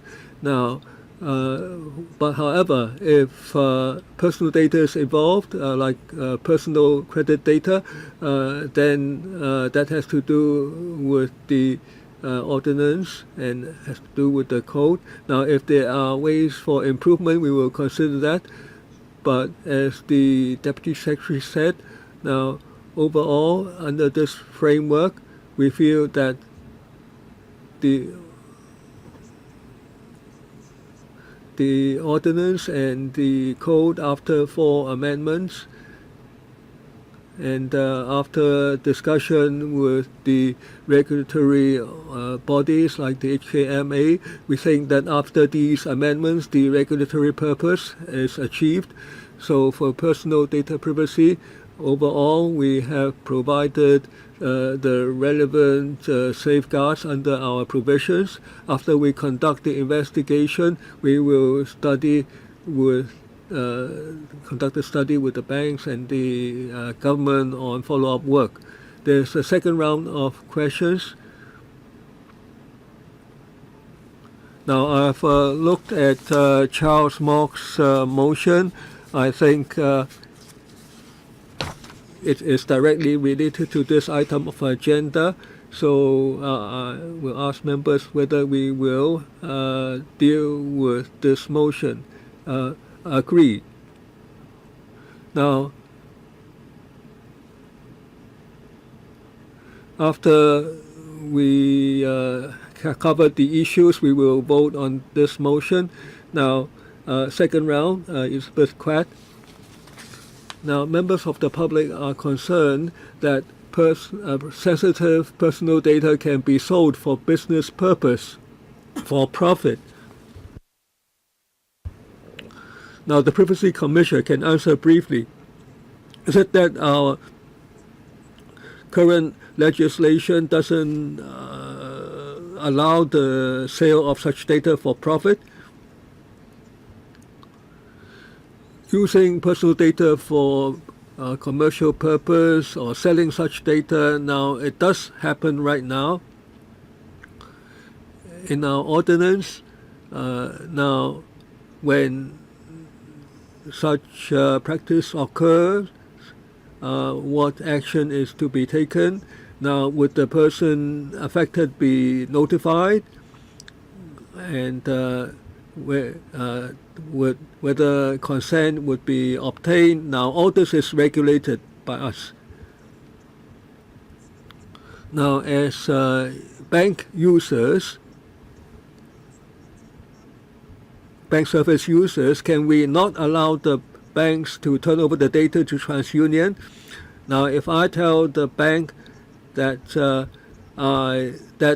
bank would not hand my personal data to TransUnion in future, can I do that? Now, on personal data, let's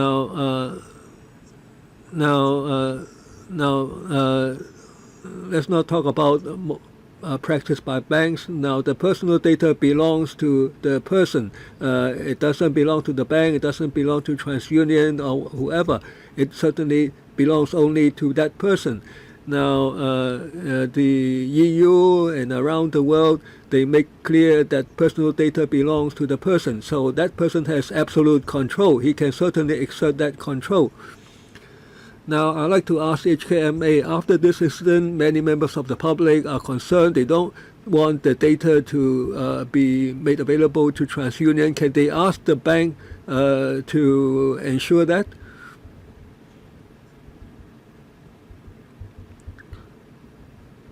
Now, just now, the commissioner said that the data belongs to you. You can certainly do that. Now, for risk regulation purpose, we don't encourage that. The customer can do that. It can ask the bank not to turn over data to a credit information organization. But when the bank examines a credit request from the customer, how will it assess that? Now, because if you haven't provided your data to TransUnion, the bank cannot check the person's credit data from TransUnion. So the bank can only choose to believe or not to believe what the customer claims. So in the credit approval process, this would be unsatisfactory. But yes, members of the public may feel that they would not have any credit needs in the foreseeable future, so they don't want their credit data to be made available to third parties. That may be their choice. And since we don't, now the bank data is handed to TransUnion. Now many members of the public don't have a choice because they have credit needs. Now, and then TransUnion cooperates with a third party for profit. Can TransUnion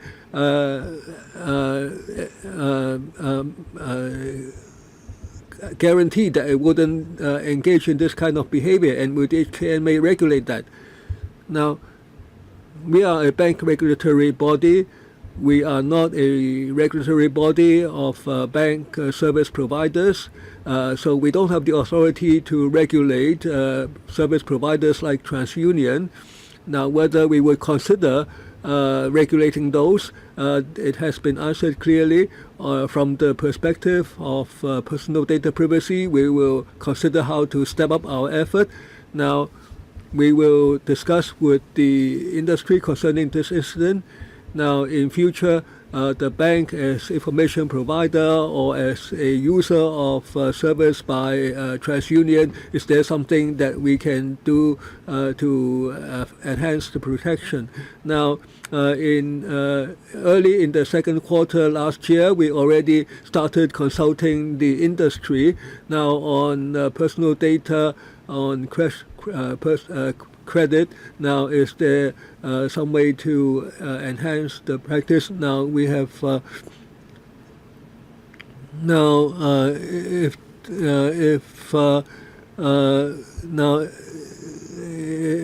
right now there's only one organization. Now,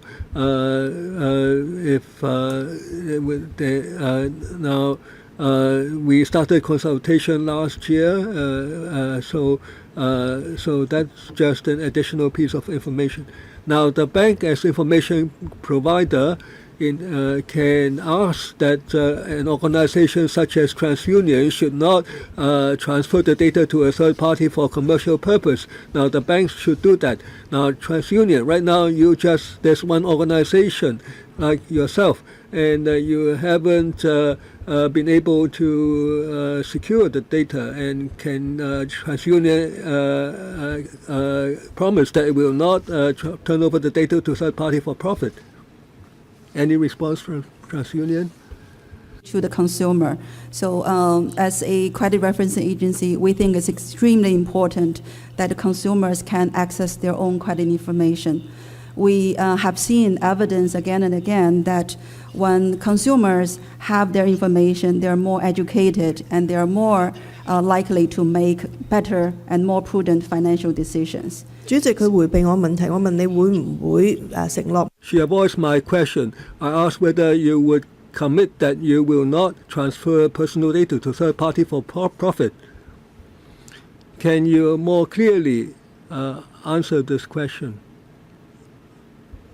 Consumers would like to have choices so they can access their own information either directly through TransUnion as well or through other channels. So, and we definitely see the benefit, additional convenience that the business partners can provide to those consumers. 好，下一位係莫乃光議員。 Next, Mr. Charles Mock. Well, we still have plenty of time. I'm going to overrun as well. I am not very happy with the DS answer because he won't even say that he will think about this. Now, the information comes from banks and from FIs. And now, if this incident had happened in a bank, the incident would be regulated. But the information is now kept by third-party CLA, then it is not being regulated. I think the administration is shaking its responsibility. We can discuss whether from policy perspective it is better to have a general piece of legislation or to brought CLAs already under the regulation of the administration. And the administration has not even advanced justifications for not doing the latter. Well, you just said that from the perspective of development of the industry, there is no such need to do so. Now, if people do not have confidence in this, then they will lose confidence in your financial services industry as well. And I think you should also enhance regulation or support for consumers and also members of the public. You should not just consider allowing large organizations to do more business. You have given us this impression in this item and in the last agenda item. I think you're giving us this impression. You should at least say that you are going to compile a report on this and give us a reply later. Now, for overseas, for CLAs, they're required to, for instance, in the U.S., every year, members of the public can check free of charge their credit reference once a year. And now my account can be frozen if I have no intention, for instance, to acquire property. There is no reason why you should ask the Privacy Commissioner to make such restrictions. So only the regulator of the financial industry can make such restrictions. So at least the administration should consider doing this. I should like to leave some time for TransUnion to answer the following questions. First, I asked how can you check past transactions to prove that other than these three public figures, similar leaks have not happened in the past. And when the address is transferred to a third party, I understand that you have a marketing program. I'd like to know what the information is directly given to the business partners. Now, I'm not saying that then you're entirely in the right, but I just want you to clarify. Can you tell us categorically whether after a third party has paid you, you will directly allow the party to be transferred to the third party or just the consumer? I think there is a moral issue involved. Now, you have to tell us categorically what is happening. So you have two questions.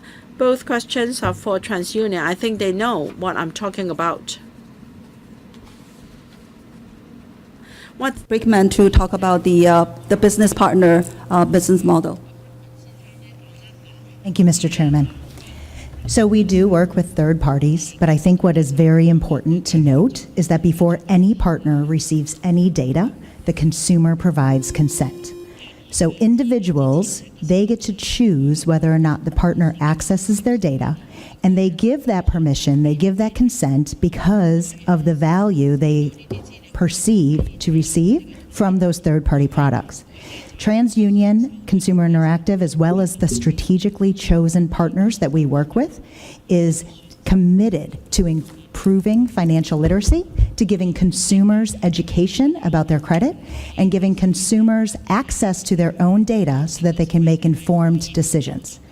With these informed decisions, they're looking at reports, they're looking at meaningful credit education, they're looking at tools, whether that be directly through TransUnion or partners, but it's based on consent. 主席嘅人都個鐘啦，我真係要講多一句。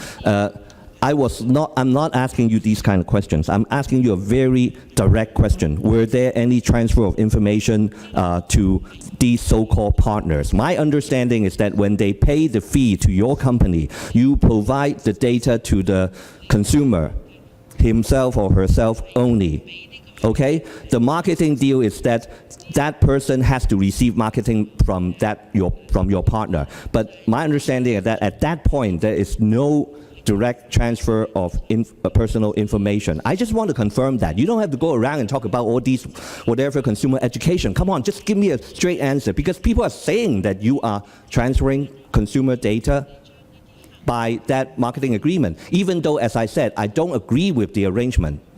But I want you to say clearly whether or not there were direct transfer of consumer information at that point. 請比較清晰嘅。 Well, can you give us a categoric answer? A categoric answer is that the consumer first provides consent. The consumer agrees for their information to be accessed and shared with a third party.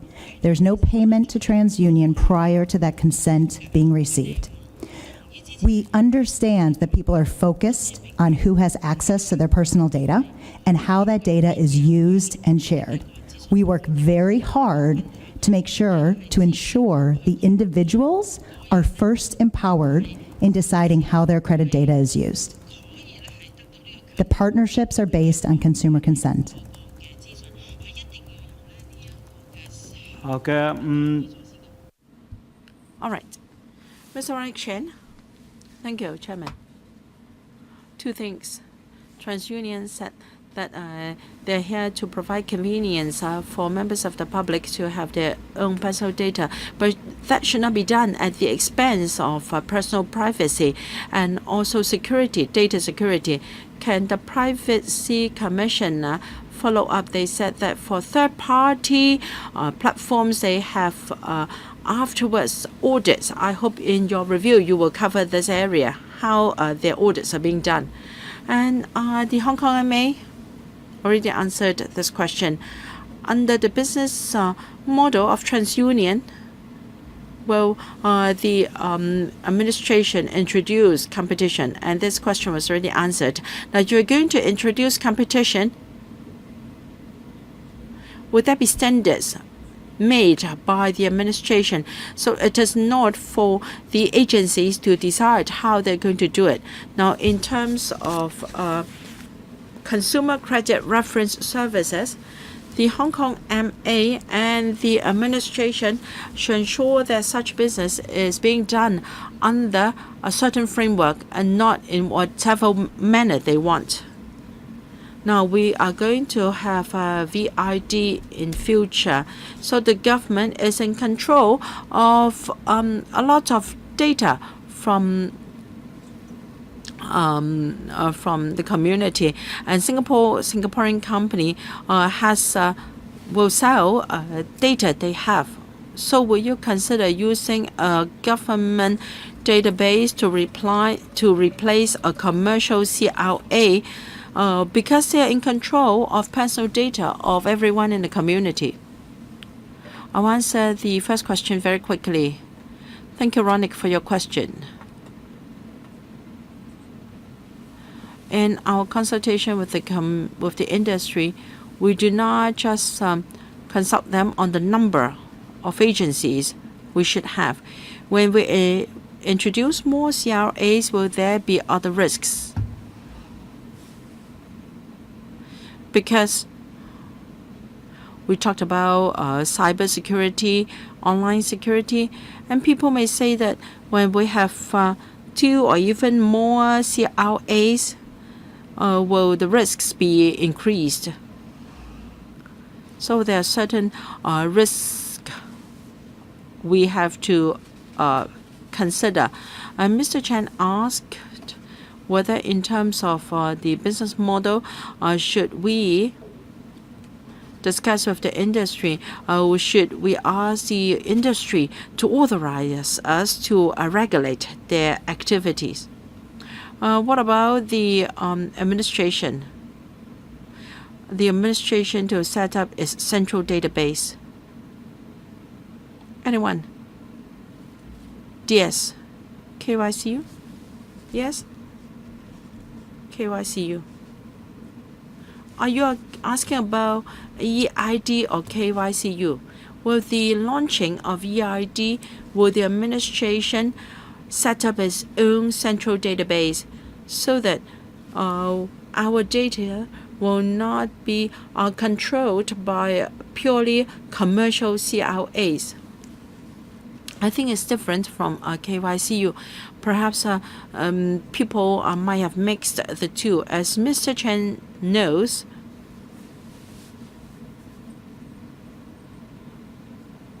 when it comes to KYCU, we have some suggestions from the industry, and Hong Kong MA is discussing with relevant departments in the government. Well, Mr. Chen used Singapore as an example. They have a central database. It's in fact not a database. It's just called an access portal. We are now discussing with relevant government departments. We are studying whether we can offer more convenience to the public in the use of banking services, so that we can use technology better to offer more convenience. I find the Hong Kong MA's reply acceptable. At least we know what is the direction forward. I hope other government departments will follow their style, and please do not evade the question. Mr. Dennis Kwok, I am very disappointed with the reply from the administration. Obviously, it's just passing the buck to another parties, saying that there is no need to introduce any regulatory regime, and the current situation is acceptable. This cannot do when it comes to the protection of personal privacy of consumers. We are being so backward. You look at the global trend. We are trying to ensure. Globally, they're trying to prevent personal data of consumers from being traded for profit. Ms. Brinkman. So you've given to my honourable friend Charles Mok. Are you saying that there is no transfer of personal data belonging to customers unless they have given you a clear consent before you transfer any such data? Are you confirming that, yes or no? Yes. Speech on the microphone. So is there any circumstances where a client would, after giving you consent to obtain the personal data, say from a financial institution, that without his or her knowledge, that those data would then be used for a different purpose, or would be transferred to a third-party entity without their knowledge or consent? No, consumers provide consent. They are empowered to determine where their data is shared and how that data is used. Thank you. So, Ms. Brinkman, in your opinion, how should the current regime be improved in order to further protect the consumer right to his or her personal data? What would be your suggestion? I'm giving you a platform. TransUnion is committed to providing access to credit information and credit education, interactive tools, things that help the individuals of Hong Kong understand and be a part of the financial economy.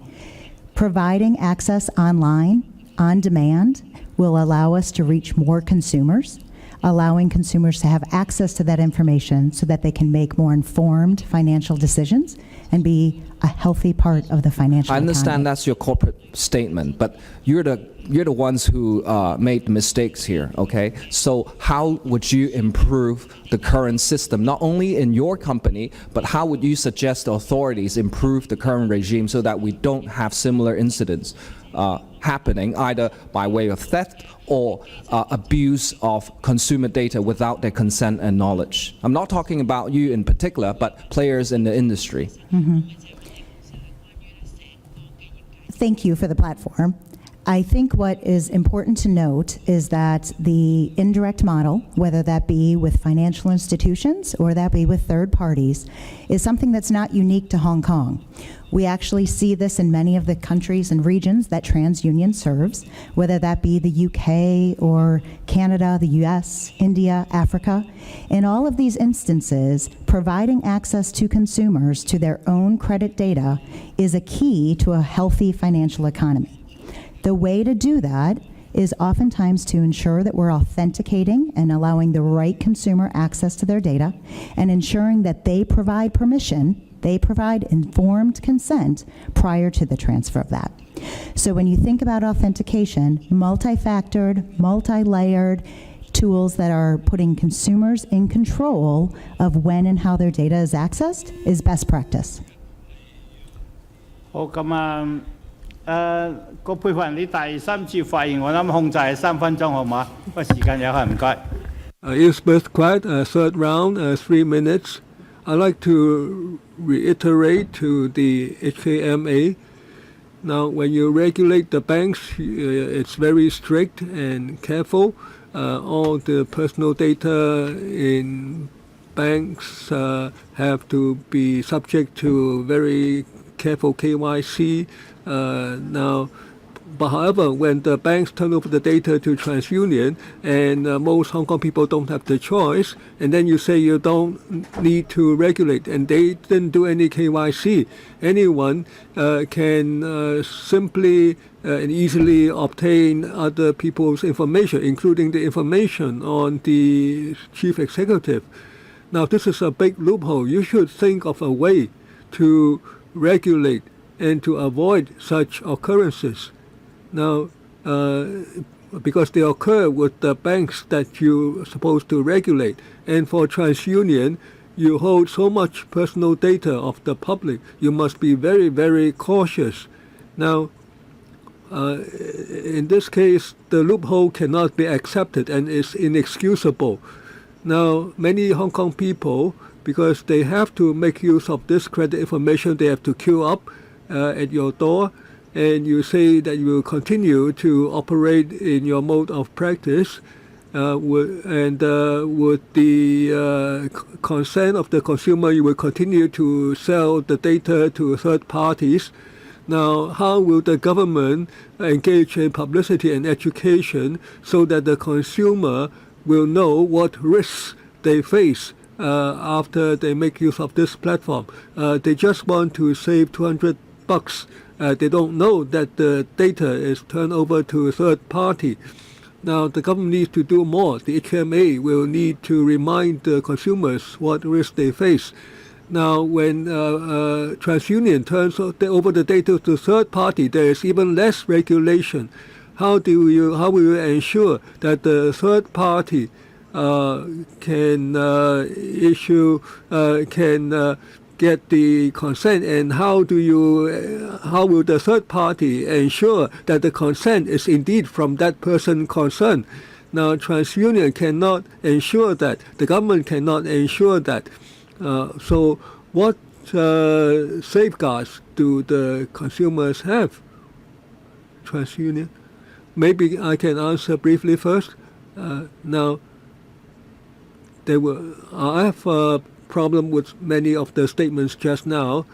No regulation on TransUnion. Now that's problematic, whether it's TransUnion or any organization. As long as you hold personal data, you must meet with the requirements of the PDPO. In the case of TransUnion, now whether it's the TransUnion or the banks who are the user of TransUnion service, they have to meet Part 2 of the Code of Practice requirements. So TransUnion is not without a regulatory framework. Now you can discuss the third party service organizations, whether they are regulated. Now internationally, there are many of these third party service providers. For instance, cloud service providers, they hold a lot of bank information. Now, internationally, there's a lot of discussion. These third-party service providers, TSP, should there be a mode of regulation? And in only one place, they have the authority to regulate, and that's the U.S. In the other jurisdictions, there's no authority to regulate the TSPs. So we must look at the facts on considering whether to regulate. Now, on TransUnion's data providers, only half, 70-odd, are banks. The others are not regulated by us.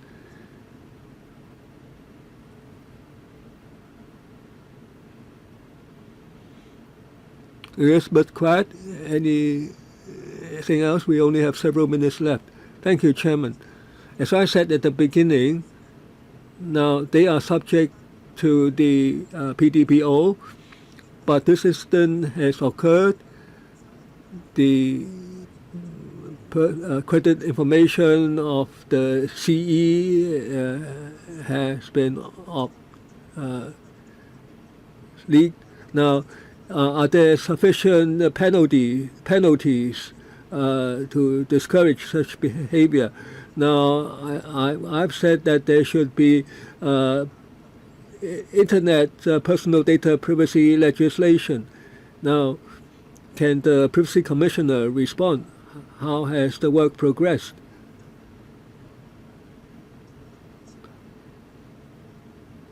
We have said in LegCo meetings that we will do follow-up work, and I can tell members clearly we have heard your views and we are following up. For instance, proposals to improve the legislation, we are working on those. Now we will take into account the findings of the investigations right now, and we will see what amendments would be necessary. And on the penalties, now whether they are heavy enough, there are different views. Now we will take on board all those views and we will discuss with the administration. Now on current penalties, they seem rather light, $50,000 to and 2 years imprisonment. That may not be sufficiently deterrent for a company. However, we are starting to see that members of the public and the media are greatly concerned. The LegCo is concerned. The government is concerned. So for an organization, the impact might be greater than a fine of several $1 million. Of course, we will be more proactive on education and publicity. Now, where public interest is involved, we will consider disclosing the investigation findings. Now, I have a few things to say. Many members have expressed their views. I think TransUnion, the head office in the U.S., sent an important official to explain this. It shows that they attach importance to this. And through this meeting, we know what members are concerned about. So we hope that they learn from the experience on how to plug the loopholes, etc., to do a better job. So we end our discussion at this point. We will now deal with Charles Mock's motion. We don't have enough quorum. We have to call for a quorum.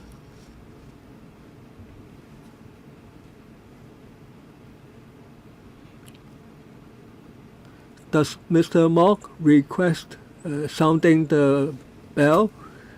Yes, otherwise you don't have a quorum. You can't vote on the motion, right?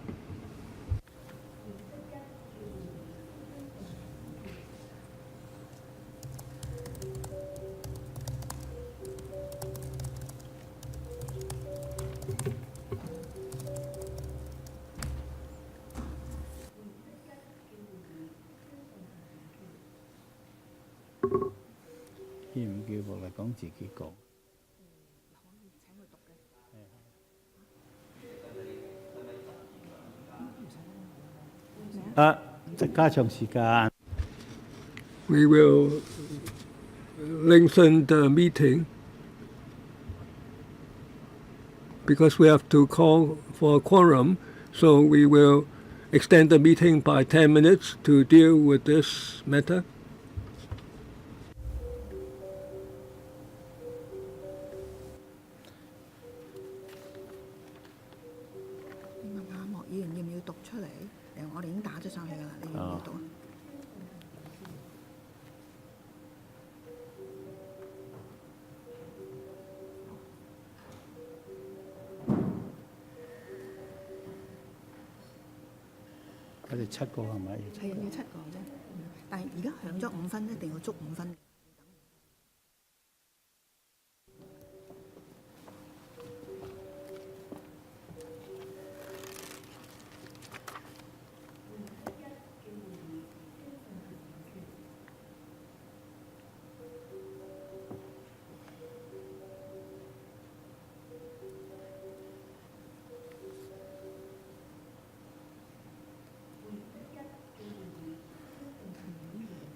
About 1 minute more to go.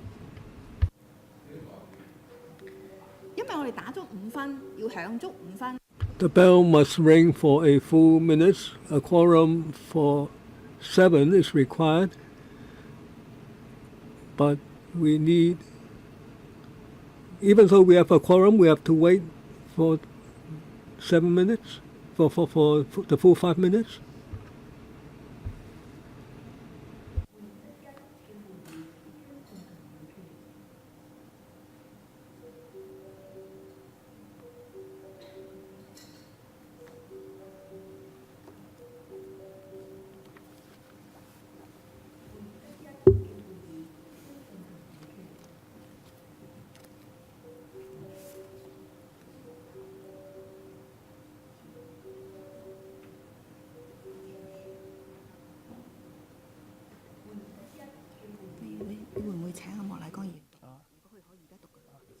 莫乃光議員，你嘅 Charles Moore, your motion has now been tabled.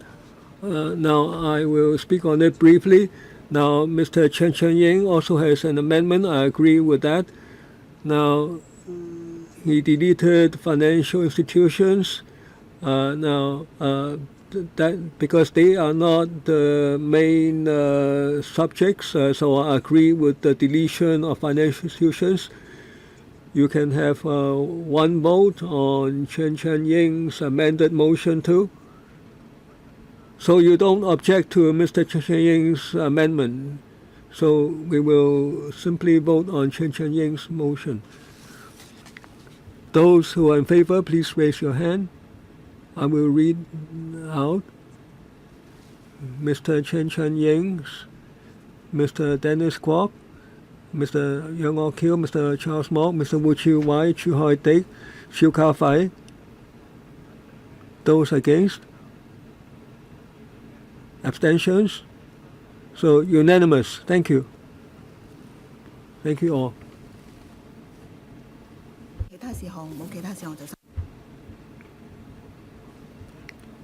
Any other matters? No.